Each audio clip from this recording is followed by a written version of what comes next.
Bom, pessoal, estou gravando a segunda aula então de diferenciabilidade. Nessa aula a gente viu alguns teoremas para ajudar, né, a decidir se a função é diferenciável ou não é, né? Então, só para lembrar, a gente definiu assim a diferenciabilidade, né? Se existem as duas derivadas parciais e aquele limitão vai para zero. Então, essa é a definição. É, sempre você pode recorrer a ela quando quiser mostrar que é diferenciável, mas a gente vai ver então alguns teoremas que facilitam, né? Para não ter que toda hora ter que usar esse limitão aqui, que às vezes não é muito fácil de calcular, né? Então, vamos precisar dessa definição primeiro. Já apareceu isso aqui, mas só para também para lembrar, você diz que uma função é de classe C1 em determinado aberto, né? Se ela admite as duas derivadas parciais neste aberto, né? Em cada ponto deste aberto ela tem as derivadas parciais. E além disso, mais ainda, estas derivadas parciais são funções contínuas nesse mesmo aberto, certo? Não é só ter as derivadas parciais, ela tem as derivadas parciais e elas são funções contínuas nesse aberto. Então não pode ter derivada parcial descontínua, certo? Tem que ser contínua. Eu vou fazer vários exemplos, né, hoje. Então a gente vai ver quando acontece da derivada ser descontínua, contínua. Então acho que vai ficar mais claro isso aí. E o teorema é esse, é uma condição suficiente, ou seja, com isso você garante a diferenciabilidade. Se ela for de classe C1, ou seja, tem as duas derivadas parciais contínuas, num determinado aberto, ela vai ser diferenciável em cada ponto deste aberto. Então, além de te dar uma condição, né, suficiente, que implica diferenciabilidade, ela te dá vários pontos, né? Na verdade, todo ponto que a função for contínua, as derivadas parciais, né? As derivadas parciais, ela vai ser diferenciável. Então, meio que se resolve por atacado vários pontos do domínio da função, né? Não precisa ir ponto a ponto igual a definição de diferenciabilidade. Só destacando, no final eu vou fazer um exemplo. é, Classe C1 não é a mesma coisa que diferenciabilidade, é mais forte. Então, é uma condição suficiente, implica. Então, se ela é C1, ela é diferenciável. Agora a gente vai ver que tem funções diferenciáveis que não conseguem ser C1. Então, diferenciável é até menos que C1, certo? Mas mais para frente. Então, vamos primeiro ver um exemplo de caso clássico de como você aplica esse teorema aí de classe C1. Então, esse exemplo aqui a gente já fez, só que a gente fez pela definição. Agora a gente vai fazer usando o teorema. Ó, pega f de R2 em R dada por x vezes y quadrado. A gente fez na aula passada, a gente fez pela definição. Para verificar se ela é diferenciável no R2. Então, olha só. Quando você calcula as derivadas parciais, uma é y quadrado e a outra é 2xy. Já calculamos isso na passada. Então, olha só, está na cara que são funções contínuas, né? São polinômios. Então, acabou. Ó. As derivadas parciais são contínuas, você não precisa fazer mais nada. Elas são contínuas no R2, então, portanto, elas são diferenciáveis em todo o ponto do R2, certo? Porque ela é de classe C1 no R2. Tudo bem? Então, só cuidado com a nomenclatura. A função ser classe C1 significa que as derivadas parciais são contínuas, certo? Não vai confundir que a função é contínua. A função contínua é pouco, é fraquinho, né? São as derivadas parciais, as duas contínuas, certo? Isso que é C1 que implica diferenciabilidade, certo? Então, esse era bem tranquilo mesmo, mas é só para ilustrar um caso clássico, né? Funções assim que você deriva e vê que dá contínuo, pronto, acabou, não precisa ficar checando o limitão. Já afirma que é C1 e pronto, já dá diferenciável. Agora vamos a um exemplo um pouco mais complicado. Nós também fizemos na aula passada que era diferenciável em todos os pontos, tá? Só que, na verdade, a gente só fez que era diferenciável no zero zero. Justamente porque é difícil ficar checando pela definição não um ponto genérico ou cada ponto. Esse teorema que a gente acabou de ver, ele ajuda a, decidir em vários pontos, né? Como eu disse, por atacado. Vocês vão ver. Então, ó, verifique que ela é ela é C1. Na verdade, eu pedi mais, né? Vamos ver que ela é C1 no R2 inteiro. Então, em particular, ela será diferenciável também no R2 inteiro. Então, vamos lá. Primeiro passo, sempre você tem que fazer isso, né? Calcular as derivadas parciais. Eu estou passando um pouquinho rápido porque a gente acabou de ver isso na aula passada. No 0, 0, a raiz zero, então você não pode usar a regra de derivação, você não pode usar a regra da cadeia, então tem que checar pela definição, certo? Então está aqui a definição. A gente já fez isso, eu estou repetindo só para ficar completo. Então a derivada parcial em relação a x vai ser zero e em relação a y também vai ser zero, checando pela definição, porque não pode usar a regra da cadeia. Porque a raiz não é diferenciável no zero. Então no 0, 0 não pode usar a regra da cadeia. Agora, fora do 0, 0, a raiz já não vai zerar, vai ser derivável, então podemos usar as regrinhas de derivação, certo? Derivada da raiz de u, 1 sobre 2 raiz de u, vezes a derivada do u em relação a x, porque eu estou derivando em x, certo? Tudo bem? Aí cancelando aqui fica assim. Analogamente, em relação a y, basta trocar x por y pela simetria da função. Tudo bem, gente? Então, ó, essa função tem derivada em todos os pontos do R2. No 0, 0, calculamos pela definição e fora do 0, 0, calculamos pela regra da cadeia. Tudo bem? Então, ó, olha só, sua função fica assim. Ó. É uma função que virou uma chave. Não dá para escrever numa mesma fórmula. Porque essa fórmula de cima não faz sentido no 0, 0, né? Muito menos vai dar zero. Então, você é obrigado a escrever essa função com chave. Então, legal, a original era a raiz, né? Então não tinha chave, mas a derivada virou uma função chaveada aí. Certo? Então agora não está óbvio, não é óbvio que no 0, 0 essas coisas são contínuas. Fora do 0, 0 é um quociente de funções contínuas, né? A gente discutiu isso, né? Então beleza, é contínuo. Agora, no 0, 0 tem a emenda. Então, certo? E continuidade envolve as proximidades do ponto. Então, quando você vai se aproximar do 0, 0, ela vai ser assim, mas o valor no 0 é outro. Então, você pega essa emenda mesmo. Então, o ponto problema aqui é o 0, 0. Fora, as derivadas parciais são contínuas. No 0, 0 eu vou ter que checar. Né? Então, olha só. Deixa eu ver como eu escrevi aqui, que eu já não me lembro. Ó, perguntei se são contínuas. Então, é aquilo que eu falei. Para x e y diferente de 0, 0, tais funções são claramente contínuas. Agora, para o 0, 0, vamos ver. Para mostrar que uma função é contínua, eu tenho que calcular o limite dela e tem que ser o valor no ponto. Tudo bem que a sua função é a derivada parcial, mas é uma função. Se você quiser, por questões psicológicas, chama de g aqui para não assustar tanto. Mas é uma função, certo? É uma g. Só que a g tem essa notação, del f, del x. Então, como é que você mostra que uma g é contínua? No 0, 0, eu calculo o limite, quando o x vai para 0, 0, e tem que dar o valor dela no 0, 0, certo? É assim que você mostra a continuidade. Então tá, vamos lá. Podia ter colocado uma pausa aqui, mas ó, quando o xy vai para 0, 0, a sua função é essa, ó, a del x, né? 2x3, ó. Só que eu já escrevi esse 2x3 de uma forma conveniente. Ó, com isso você tem uma limitada. É aquela limitada x raiz de x quadrado mais y quadrado, só que você aplica para o x quadrado. Em vez de x, coloca x quadrado, então fica x à quarta, certo? Então, é uma daquelas limitadas que a gente viu. Quem não lembra das limitadas, na única aula de continuidade, eu fiz até um resumo provei várias limitadas lá. Tá o PDF no Drive, o arquivo que chama continuidade, ou então no vídeo, né? Tá gravado também. Então essa aqui é limitada, 2x vai para zero, porque x vai para zero. Então isso é zero. Limitada vezes uma aqui vai para zero, vai para zero. E zero justamente é o valor do del x, ó, no 0, 0. Moral da história, ela é contínua, porque o limite dela é o valor da função. Tudo bem?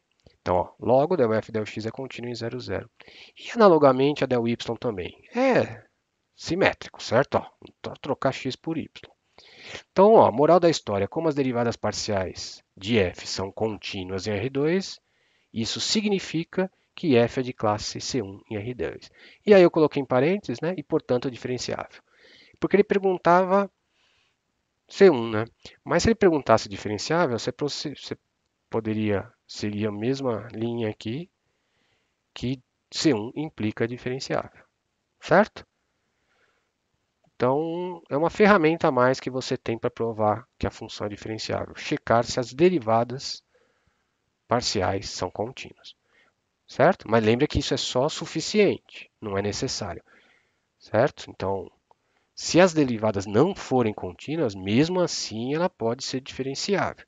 Aí, se você quis mostrar que as derivadas são contínuas e chegou à conclusão que elas não são, uma delas não é, você aí vai ter que usar a definição. Então, nunca você vai ficar livre da definição, daquele limitão. Em alguns momentos, vai ter que usar. Vamos para o próximo. Esse também já apareceu na aula passada, mas vamos resolvê-lo sob a ótica, né, desse teorema de classe C1. Então tá, determine os pontos que f é diferenciável. Então pode ter pontos aqui em que a função não seja diferenciável. Então o raciocínio é bem parecido com o anterior, só a única novidade, ó, se você calcular del x, é que eu estou até sendo repetitivo com essa história de não poder usar a regra da cadeia para vocês verem que realmente tem que tomar cuidado no 0, 0. Ó. Del x, del y pela regra da cadeia, se o xy não for zero, calcula pela formulinha da regra da cadeia, acabou. Agora, no 0, 0, se você for usar a definição, porque você tem, né, não pode usar a regra da cadeia no 0, 0, porque zero é a raiz, você vai chegar nesse limite aqui, h sobre h, né? Módulo de h sobre h. Por que módulo, né? Porque vai ficar um h ao quadrado na raiz, o y vai zerar, ó. Tá vendo? H ao quadrado na raiz mais zero, que é h ao quadrado na raiz, que dá módulo de h. E aí, esse limite não existe porque a direita dá 1 e a esquerda dá menos 1 por causa do módulo. Certo? Cálculo 1 aqui. Então, as derivadas não existem. Nenhuma, né? Porque a outra é simetria. Pela simetria aqui, você vai por o h no y, então dá na mesma. Certo? Então, como é que você dá a resposta? Ó, fora do 0, 0, as derivadas são contínuas. No aberto R2 sem a origem. Isso é um aberto, eu comentei, né? Um aberto que vai aparecer bastante. No R2 sem a origem, é um quociente de funções contínuas, portanto, contínua. Fora na origem, né? Mesmo, nem tenha derivadas parciais. Então, o que você conclui? Pela definição de diferenciabilidade, lembra, o primeiro slide de hoje tinha dois itens lá. Primeiro item era existem as derivadas parciais. Nesse caso, nem existe. Então já era, não é diferenciável. Então a resposta fica assim, ó. Não é diferenciável na origem, pois as derivadas parciais não existem. Falei, veja a definição. É o primeiro item da definição. Então, ó, resolvemos negativamente pela definição. Agora, ela é de classe C1 nesse aberto, R2 sem o zero, porque é um quociente de funções contínuas. Então, portanto, pelo teorema que nós vimos hoje, ela é diferenciável em R2, sem o 0, 0. Certo? Então, ela vai ser diferenciável em quase todos os pontos, menos na origem. Só para curiosidade, o gráfico dessa função é um cone. Por isso que na origem ela não é diferenciável, né? Tem esse bico que faz o plano aqui não aproximar bem, aqui nenhum plano, né, consegue aproximar naquele sentido que a gente viu da definição de diferenciabilidade. Certo? Só por curiosidade. Agora, próximo exemplo. Esse, se eu não me engano, cada um tem um objetivo. Esse também vai ser interessante para falar de uma outra coisa. Ó, em que pontos essa função é diferenciável? Mesma coisa, função com chave. Também vamos ter problema na emenda. A gente já viu que essa função é contínua no 0, 0. Porque você escreve como uma limitada vezes uma que vai para 0, que vai para 0. quando xy vai para 0, 0. Você escreve como x2 vezes x, lembra? E o x2 sobre x2 mais y2 era o limitado e o x vai para 0. Mas não é essa a pergunta, está dizendo se a função é contínua, é diferenciável. Então, o que eu tenho que fazer? Calcular, ou eu vou fazer pelo limitão, ou pelas derivadas parciais, ou mostrar que é de classe C1. Nos dois casos, você precisa das derivadas parciais. Derivada parcial não dá para se livrar. Então, está aqui. Coloquei já de uma vez a conta. Mesma coisa daquela função, ó, por chave, para fora do 0, 0, você faz por regrinhas, regra do quociente. O problema vai então, eu coloquei já aqui, mas deriva o primeiro em x, depois multiplica pelo segundo sem fazer nada. Certo? Regra do quociente vai ficar assim, ó.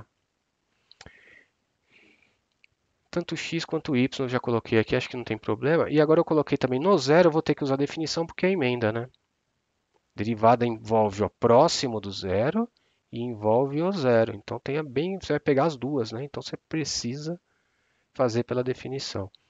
Então, ó, coloco h no x e 0 no y, vai dar h3 sobre h2, que é h, e esse h de baixo é o que já estava, certo? Esse h de cima é o h3 sobre h2. Esse h de baixo era o h da definição. Então fica h sobre h, que claro que vai para 1. Já é 1, né? Por outro lado, agora não tem simetria nenhuma com x e y, é bem diferente os papéis aqui, né? Então, ó, no y são diferentes os papéis. No y, você vai colocar o y no h e vai zerar o x, certo? Então já zerou. Então, a parte de cima já zerou. E a parte de baixo é o h que fica aqui, certo? 0 sobre h, 0. Certo? O h está indo para 0, 0 sobre qualquer coisa pequenininha é 0. Então isso aqui já vai para 0. Moral da história, existem as derivadas parciais em todo ponto. No 0, 0 calculamos pela definição, fora do 0, 0 calculamos pela regra do quociente, né? E então fica assim. São as duas funções derivadas parciais. Certo? Calculamos no slide anterior. Agora, olha só. Claramente, fora do 0, 0, as derivadas são contínuas. Então, vai ser diferenciável. Agora, no 0, 0, não é óbvio que isso aqui seja contínuo. Você vai ter que, se você quiser mostrar continuidade, né, vamos mostrar que é C1. Então, aí você teria que fazer o limite aqui e tudo mais. Acontece, eu não coloquei a conta, mas só por curiosidade, eu não vou tentar mostrar que é C1, porque ela não vai ser, né? Porque se você for para 0, 0 pela curva TT, vai ficar o quê? Menos 2t ao cubo, t à quarta, né? Coloca t, t. Lembra aquela coisa da curva? T, t. Vai ficar t à quarta. Aqui também vai ficar 2t ao quadrado, então 4t à quarta. Corta o t à quarta, vai ficar menos 2 sobre 4, né? Que vai para menos meio. Então, pela curva TT, não vai para zero, vai para menos meio. Então, não tem como esse limite ser zero. Lembra, se o limite fosse zero, seria zero por qualquer curva, né? Então, nós provamos que o limite não é zero. Se existir esse limite, é menos meio. Mas não vai existir o limite, né? Se você pegar a curva 0t ou a curva t0, isso aqui vai para zero. Então, não existe o limite da del y, né? Quando xy vai para 0, 0. Então, você não vai mostrar que ela é contínua no zero. O zero vai ficar um ponto meio à parte mesmo. Ela só vai ser contínua fora. Essa aqui eu acredito que é a mesma coisa. Não vai ser contínua. Tá, mas que é 1 aqui, né? Tem várias curvas aqui, não vai dar 1. Por exemplo, a curva 0t vai dar 0. Não vai dar 1. Então, eu estou falando assim, mas pare, checa, né? Checa, vê se... Porque não vai ser o essencial aqui. Então, você vê, se eu quisesse a estratégia de mostrar que é C1 em todo R2, eu não ia conseguir. Isso significa que já era, esqueço, não é diferenciável? Não. C1 implica diferenciabilidade. Então, é mais forte.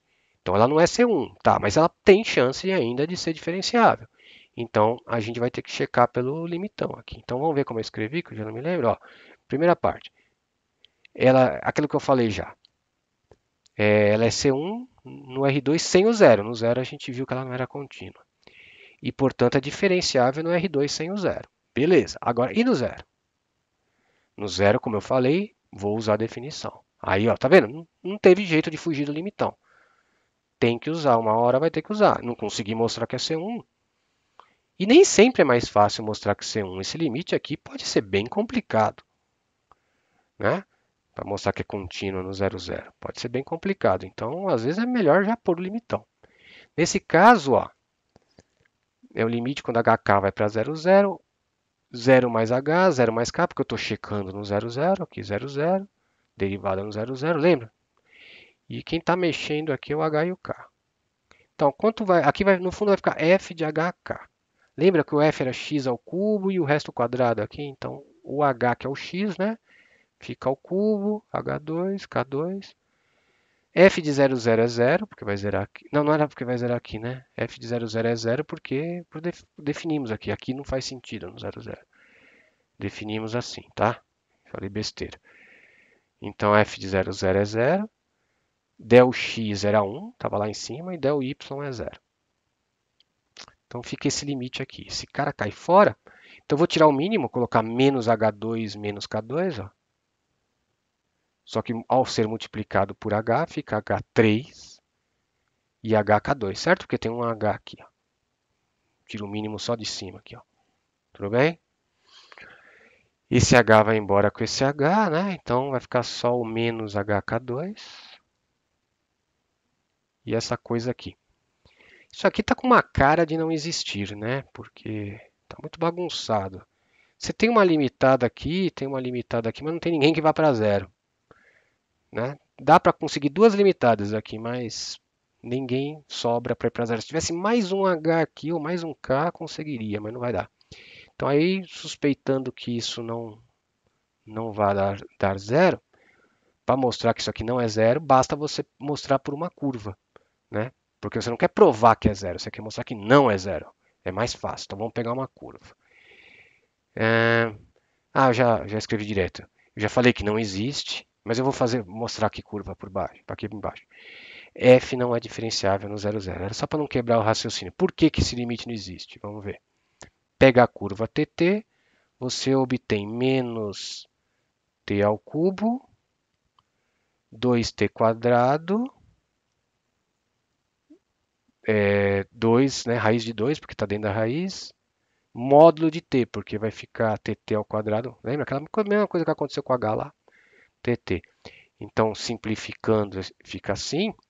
E, de novo, esse limite não existe, né? Porque os laterais vão dar diferentes por causa do módulo. O 0 mais, que é positivo, o módulo de t é t mesmo, corta, vai ficar menos 1 sobre 2 raiz de 2. O t tendendo a 0 menos, o t é negativo, então o módulo dele é menos ele, corta tudo, 1 sobre 2 raiz de 2. Então a esquerda dá 1 sobre 2 raiz de 2 e a direita dá menos 1 sobre 2 raiz de 2. Então não tem esse limite, certo? Então isso é suficiente para garantir que não tem o limite de duas variáveis, porque para uma curva já não deu, certo? Então essa coisa da curva é para provar que não existe, ou que, pelo menos que não é zero, né? Não para provar que é zero, certo? A gente discutiu isso na aula de limites, tá? Quem está na dúvida disso, tem lá o vídeo do limites. Isso aqui fizemos bastante exemplo, né, exemplos daquele teorema. Eu já vou para um novo. É o segundo e último. Esse é mais simples, viu? Condição necessária. É ao contrário do outro. No outro você tinha uma condição que implicava diferenciabilidade. Agora é ao contrário. É uma condição que diferenciabilidade implica. Então, se ela for diferenciável, é o análogo do cálculo 1 aqui, esse teorema. Se ela é diferenciável, então ela é contínua num ponto, né? Se ela é diferenciável num ponto, ela é contínua nesse mesmo ponto. Como você normalmente usa esse teorema? mostrar que não é diferenciável. Ou seja, se a função diferenciável é sempre contínua, então se você deparar com uma função descontínua num ponto, então ela não pode ser diferenciável, porque se ela fosse diferenciável, ela seria contínua. É a contrapositiva, né? Então, normalmente você usa isso aqui para mostrar que a função não é diferenciável, certo? Se você souber que ela não é contínua, ela não é diferenciável. Não confundam com as derivadas contínuas, tá? Aquela coisa de ser um. Eu sei, tem muita contínua aí. Tem a função contínua, tem a derivada contínua. Derivada contínua é mais forte. Função contínua é mais fraco, certo? São coisas diferentes, tá? Depois eu faço um resuminho no final. Falando em resuminho no final, bom, antes, né? Vou fazer rápido, só dar uma ideia da demonstração. É que é fácil a demonstração, mas é tão longa que eu não consegui colocar as equações no mesmo. Essa hora de fazer o produto fica gigantesco, então momentaneamente eu chamei a parte de cima aqui de E, que é igualzinho o Taylor, que é o resto, né? A diferença de f de x e o plano, mas enfim. Esse E eu coloquei aqui só para conseguir escrever numa linha. Então, ó, como ela é diferenciável, o que significa ser diferenciável? O limitão vai para zero. Eu usei aquela forma do limitão com xy, não com hk, porque é mais conveniente neste caso, vocês vão ver por quê. Então, o limitão vai para zero. Primeiro passo, eu quero mostrar que a parte de cima só vai para zero. É intuitivo que a parte de cima vá para zero, por quê? A de baixo vai para zerar, né? Isso aqui tem que ficar pequeno também, senão isso aqui vai estourar. Então é intuitivo, mas formalmente, como é que eu mostro que a parte de cima vai para zero? Então a parte de cima é a parte de cima sobre a de baixo vezes a de baixo, porque eu cancelo aqui, certo? Truquezinho. Multiplique em cima e embaixo pela raiz aqui, certo? Por que eu multipliquei em cima e embaixo pela raiz? Para fazer aparecer o que eu tinha antes. E eu sei que o que eu tinha antes vai para zero. Então, ó, eu sei que isso aqui vai para zero, zero pela equação de cima. E isso aqui, obviamente, vai para zero, porque o xy vai para zero, zero. Então, isso vai para zero, mais zero na raiz é zero. Então, eu tenho isso que vai para zero porque ela é diferenciável. E isso que vai para zero porque calcula diretamente. Então, eu tenho que o limite de e de xy é zero vezes zero, que é zero. Guarde isso aí, que a gente vai usar embaixo. Então, o limite de e de xy é zero. Tá? Aquilo que eu falei em cima, intuitivo. Então, aqui está um truquezinho que permite provar facilmente e formalmente. Agora, o que eu quero mostrar? Que ela é contínua. Eu sei que ela é diferenciável, eu usei que o limitão vai para zero e quero mostrar que ela é contínua. Vamos lá. Que é? Ixi, eu não coloquei pausa aqui, mas tudo bem. Já estraguei a surpresa aqui. O que é mostrar que ela é contínua? Mostrar que o limite de f é o valor dela. O valor de f, certo? Mas mostrar isso é a mesma coisa que passando para lá. Isso aqui está fixado, isso é importante, né? Não tenho duas coisas andando. Isso aqui é um número, é o valor da função. Então a diferença vai para zero, certo? A mesma coisa. Que aqui fica mais fácil de trabalhar. Então vou mostrar isso. Eu vou mostrar que a diferença de f e o valor vai para zero, certo? Então, de fato, por 1, essa diferença, aí eu vou somar e tirar uma coisa conveniente para fazer aparecer o erro, que eu sei que vai para zero. Então, eu subtraí as derivadas, que estão fixas aqui, né? O x que é a definição aqui de cima. Eu vou fazer aparecer isso aqui, o e. Então, ó, subtraí e somei a mesma coisa, não alterei. Mas, com isso, eu tenho a fórmula, melhor, do e. Então, vou ter e de xy, essas coisas que sobraram aqui que não fazem parte do e. Certo? Agora, olha só. Provamos lá em cima, era a igualdade 1, que o e vai para zero, aqui, esse e de xy. Esse del x é um número, tá? É o valor da derivada. A derivada não pode ser infinita, é um número. E quando o x vai para x0, isso aqui vai para zero. Então, essa parcela inteirinha vai para zero.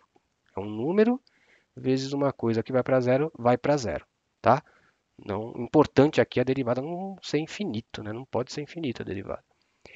E aqui, não pode, por definição, derivada. A derivada tem que ser sempre número. Aqui é a mesma coisa. O y vai para y0, então isso aqui vai para zero. Essa derivada é um número, então vai para zero. Então isso vai para zero, mais zero, mais zero, que também é conhecido como zero. Certo? Então, essa diferença vai para zero e, portanto, a f vai para o valor dela. Então, ela é contínua de fato. Então, toda função diferenciável é contínua. Certo? Então, ó, um exemplo de aplicação. Em que pontos essa função é diferenciável? Lembra que essa função ela apareceu, ela é bem importante, né? Porque a gente usou essa função aqui para mostrar que não basta fazer limite por retas quando você vai fazer por curvas. Por todas as retas o limite ia para zero, o limite da função no zero, né? No zero, zero ia para zero, mas a gente pegou a parábola t quadrado t, ia para meio, não, ia para meio. Então, o limite não existia no zero, zero, né? Porque por todas as retas o limite dava zero e pela parábola dava meio. Então a gente concluía que o limite não existia. Tá na aula de limites isso aí. Estou na dúvida se era de limites ou de continuidades para mostrar que já era descontínuo. Não, era de limites mesmo. Estava na aula de limites. Podem olhar lá. Está provado isso. Então, como o limite de f não existe, então não pode ser zero, né? Ele não existe. Então você já sabe que essa função é descontínua. Então não tem a menor chance de ser diferenciável no zero, zero, tá? Então, aquele teorema permite a gente descartar o zero, zero. Não é diferenciável, esquece, não precisa fazer conta nenhuma, tá? Só da continuidade, mostrar que não é contínuo. Então, ó, mas enfim, aqui eu só coloquei, tá? A gente até calculou as derivadas parciais no slide, na aula de derivadas parciais. É que essas funções são importantes, né? Elas servem para mostrar coisas, propriedades, né? Então, a gente calculou as derivadas parciais, por isso que eu nem coloquei aqui a conta, tá no slide de derivadas parciais. Então, tem derivadas parciais em todos os pontos. No zero, zero você tem que checar por definição. Lembra, igual a gente fez aquele dado de chave, esse aqui é um outro de chave. Tem que usar definição no zero, zero. E fora do zero, zero você faz pelas regras, tá? Você vai chegar a essa conclusão.